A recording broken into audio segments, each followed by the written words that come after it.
नमस्कार साथियों। तो आज है 30 मई 2026।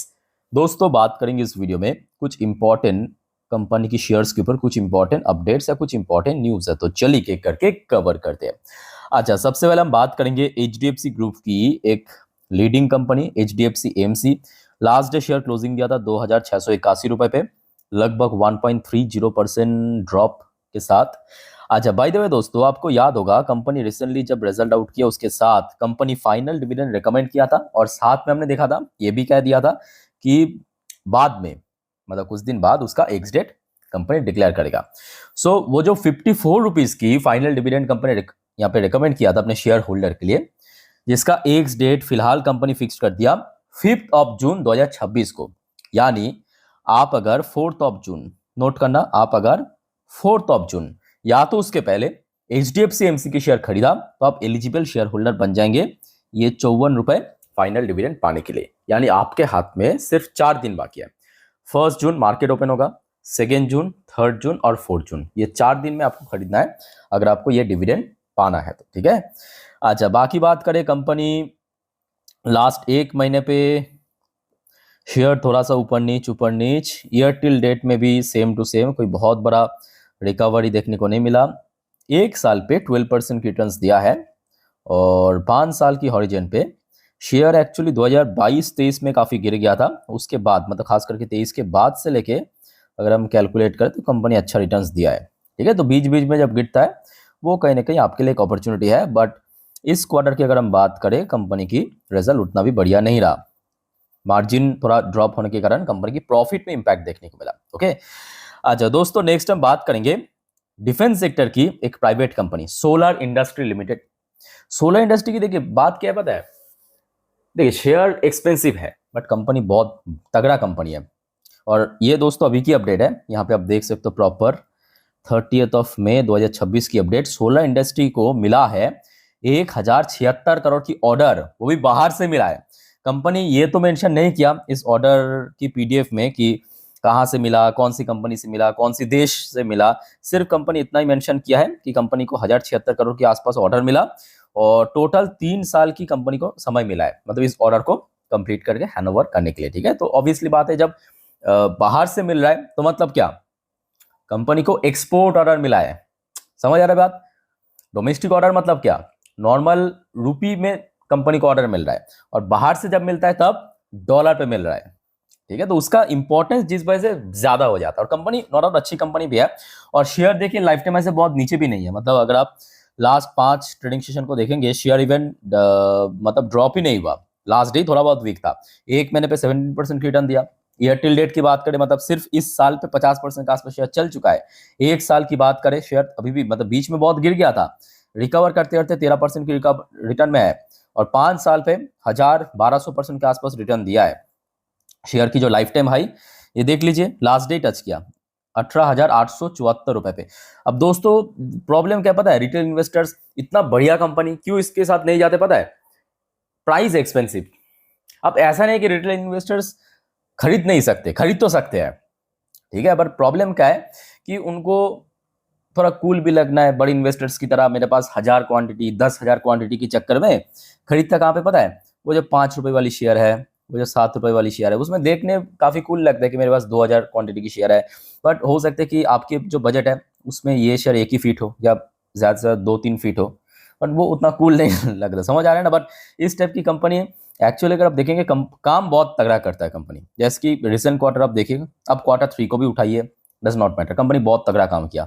मतलब जहाँ पे बाकी कंपनीज अगर आप देखेंगे, आपके रॉ मटेरियल प्राइस इंक्रीज हो जाने के कारण मार्जिन को लेके काफी स्ट्रगल किया है, बट ये कंपनी आप देखिए मार्जिन ऊपर से बढ़ा दिया है 20%, जिस वजह से प्रॉफिट ग्रोथ और ज्यादा बढ़ गया।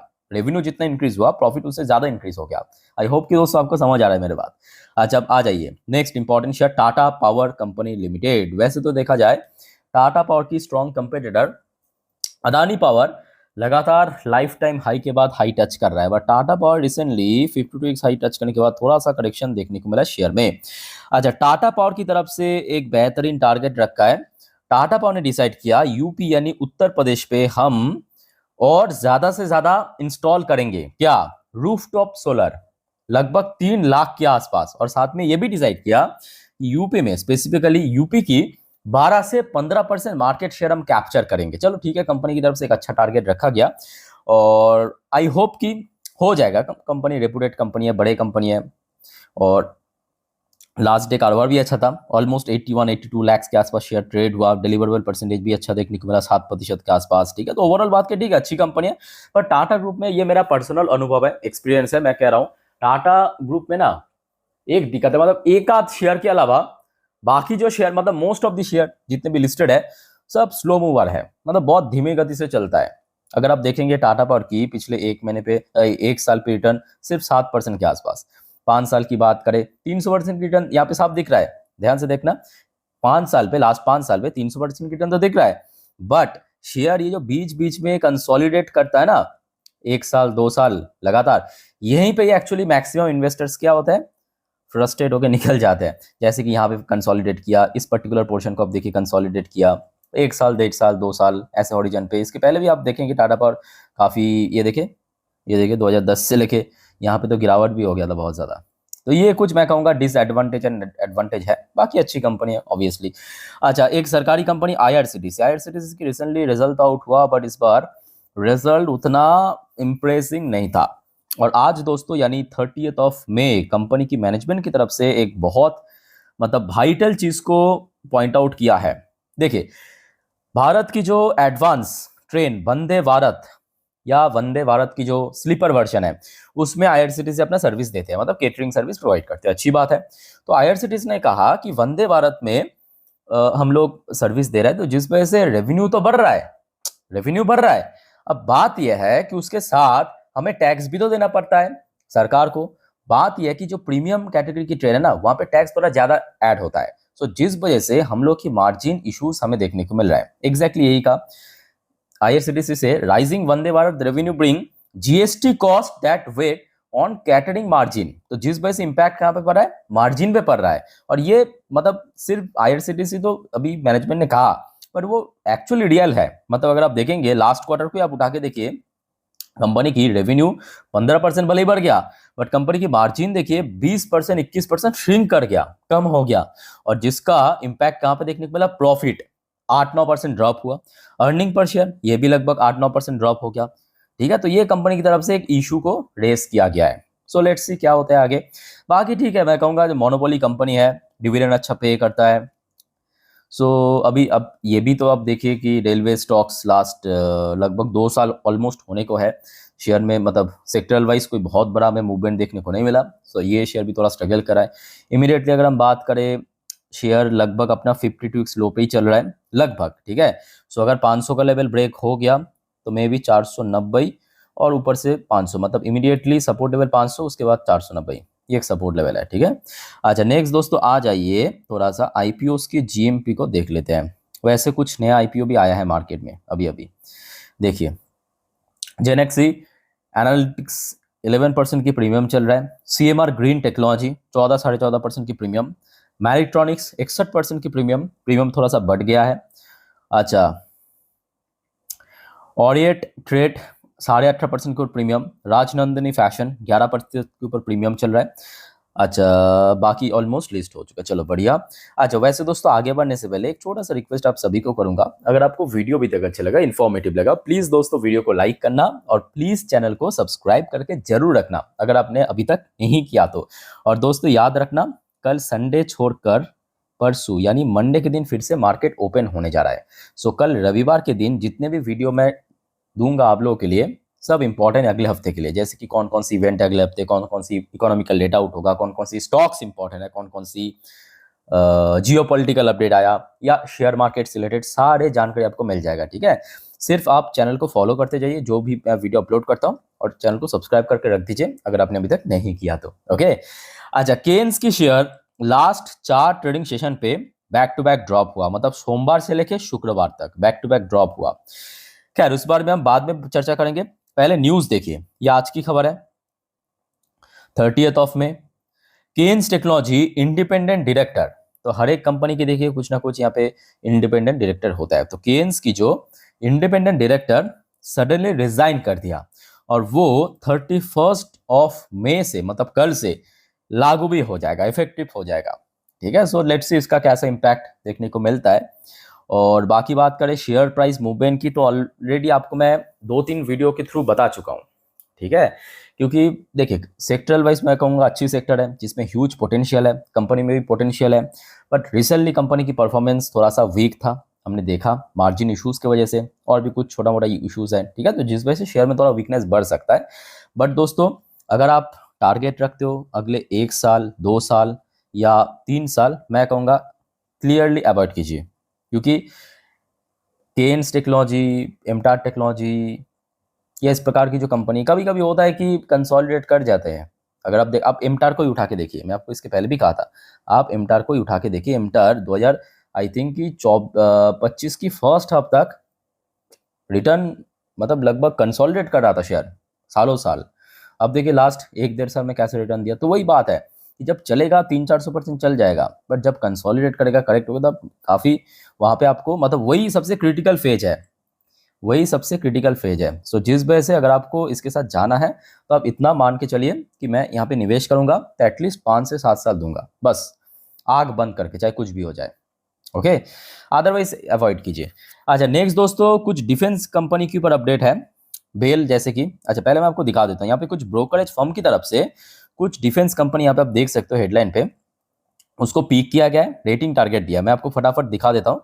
जैसे कि आपको साफ दिख रहा है एचएल में बाई कॉल के साथ साथ 5050 की टारगेट दिया है। ऑर्डर बुक भी मेंशन किया है कि काफ़ी बढ़ चुका है इस बार। Next bail, most importantly bail में भी बाई रेटिंग के साथ 500 रुपए की टारगेट दिया है यहाँ पे। बेल की ऑर्डर बुक की साइज भी अभी काफ़ी बढ़ चुका है, रिसेंटली हमने देखा। अच्छा जेनटेक, इंपॉर्टेंट कंपनी दोस्तों, इस बार कंपनी की रिजल्ट भी अच्छा रहा और कंपनी मेनली ड्रोन मैन्युफैक्चर करता है और एंटी ड्रोन सिस्टम भी बनाता है, मतलब दोनों तरफ से फायदा। इसमें बाई करने की रेटिंग के साथ 1850 की टारगेट दिया है। नेक्स्ट शेयर डेटा पैटर्न्स, ये शेयर भी रिसेंटली काफी चल चुका है, ऐड करने की रेटिंग के साथ 4060 की टारगेट दिया है। अच्छा अपोलो माइक्रो सिस्टम, तगड़ा कंपनी है, छोटे कंपनी बढ़िया कंपनी, ऐड करने की रेटिंग के साथ 365 की फ्रेश टारगेट दिया है। और सेंट्रम इलेक्ट्रॉनिक्स लिमिटेड में ऐड करने की रेटिंग के साथ 3300 की टारगेट दिया है, ठीक है। तो ये कुछ शेयर्स को पीक किया। और अगर हम बात करें स्पेसिफिकली बेल की शेयर जो लास्ट कुछ टाइम से थोड़ा बहुत वीक था, खास करके रिजल्ट आउट करने के बाद, और शेयर प्राइस मोमेंटम देखिए अभी रिसेंटली मतलब अप्रैल पे जब रिकवर कर रहा था 450 का अराउंड, थोड़ा यहाँ पे रेजिस्टेंस फेस कर रहा था, बट इमीडिएटली मैं कहूँगा 425 से लेके 430 ये सबसे क्रूशियल लेवल, क्योंकि इसके पहले मतलब 1 साल पहले भी हमने देखा था शेयर जब ऊपर बढ़ रहा था इसी पर्टिकुलर पोजीशन पे बार बार हर्डल फेस किया था। और लोअर साइड को अगर हम पीक करें तो लगभग 400 से लेके 410 ये एक बढ़िया सपोर्ट लेवल है, ठीक है। अच्छा दोस्तों आ जाइए लास्ट एंड आखिरी अपडेट, वेदांता। तो वेदांता के शेयर होल्डर कहां पर है, आप लोग तैयार हो जाइए। जून की फर्स्ट वीक में आप अगर एलिजिबल शेयर होल्डर है तो आपको मिल जाएगा वेदांता डीमर्जर की वो जो एक्स्ट्रा न्यू कंपनी लिस्ट होगा ना, सबकी इक्वल शेयर मतलब इक्वल क्वांटिटी में आपको मिल जाएगा। ऊपर से जब ये खबर आता है आज इकरा की तरफ से, इकरा एक रेटिंग एजेंसी कंपनी, वेदांता को अपग्रेड किया है, रेटिंग अपग्रेड किया है, ठीक है। कंपनी की परफॉर्मेंस, कंपनी की लॉन्ग टर्म शॉर्ट टर्म जितने भी बॉन्ड्स है उसके बेस पे ये देखिए इकरा ने लॉन्ग टर्म रेटिंग दिया है AA+, मतलब जिसको आप कह सकते हो कि काफी हाई कैटेगरी की रेटिंग, ठीक है, AA+ की रेटिंग दिया है। और ये देखिए जो safety, high degree of safety purpose यहाँ पे भी AA+ रेटिंग दिया है, consider to have high degree of safety regarding timely serving of financial obligation. तो रेटिंग दोस्तों बहुत तगड़ा दिया और साथ साथ ये भी कहा कि such securities carry very low credit risk, ठीक है। तो बहुत अच्छा रेटिंग टारगेट दिया। आशा रखता हूं कि सोमवार के दिन इसका एक पॉजिटिव इंपैक्ट पड़ेगा और शेयर ऑलरेडी पिछले 1 महीने पे 30% के आसपास चल चुका है अगर हम डीमर्जर के बाद से कैलकुलेट करें तो।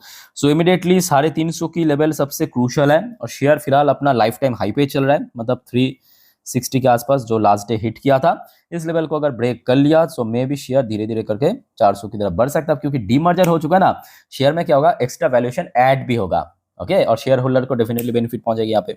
बाकी दोस्तों और कोई आपका डाउट्स कंफ्यूजन है कमेंट करके पूछिए। वीडियो अच्छे लगे तो लाइक करना, चैनल को सब्सक्राइब करना, शेयर जरूर करना। मिलता है नेक्स्ट वीडियो में, टेक केयर, बाय बाय, जय हिंद।